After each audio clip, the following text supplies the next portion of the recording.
আসলে একটা ইন্টারেস্টিং বিষয় সেটা হচ্ছে যে আপনারা দেখতেছেন আমার পিছনে কিছু যে চিহ্ন দেওয়া এবং রিক্সা পার্কিং।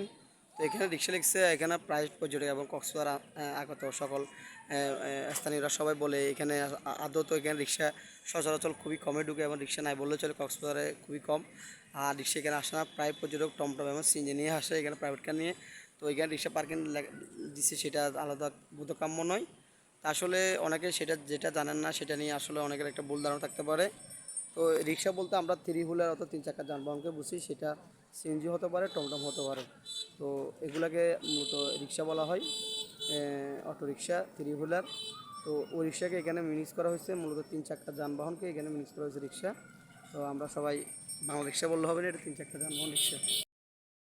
যেমন আমাদের সিএনজি গাড়িতে আপনার কাগজে লেখা আছে যে আমাদের যে road permit test token fitness, সেটা লেখা আছে যে আপনার থ্রি হুইলার অটোরিকশা।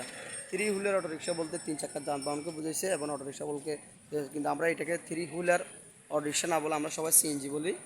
তো এই জন্য আসলে কিছু নামের মিসিং থাকতে পারে অথবা শব্দগত সমস্যা থাকতে পারে এবং স্থানকাল ভিন্ন অনুযায়ী সেটার নাম এক্সচেঞ্জ পরিবর্তন হতে পারে। তাই কক্সবাজার যে রেল স্টেশনে যে অটো রিক্সা লেখা রয়েছে যে বাই পার্কিং, মোটরসাইকেল পার্কিং এবং রিক্সা পার্কিং, অটোরিকশা। তো অটোরিকশা বলতে আমরা তিন চাকার যানবাহনকে বোঝাবো, বিশেষ করে সিএনজি এবং মিনি টমটম এবং বড় টমটম যেগুলো ইজি বাইক আছে সেগুলো। এইটাই নয় যে তিন চাকার রিক্সাকে বলছে সেটা আমরা মূলত মিস করবো না। তো এই ছিল কক্সবাজারের যে পার্কিং থেকে। আমি মিরাজ কক্স ট্রাভেলার, দেখতেছেন আমার জন্য বিশাল পার্কিং কক্সবাজার রেলওয়ে স্টেশনে, অনেক বড় পার্কিং।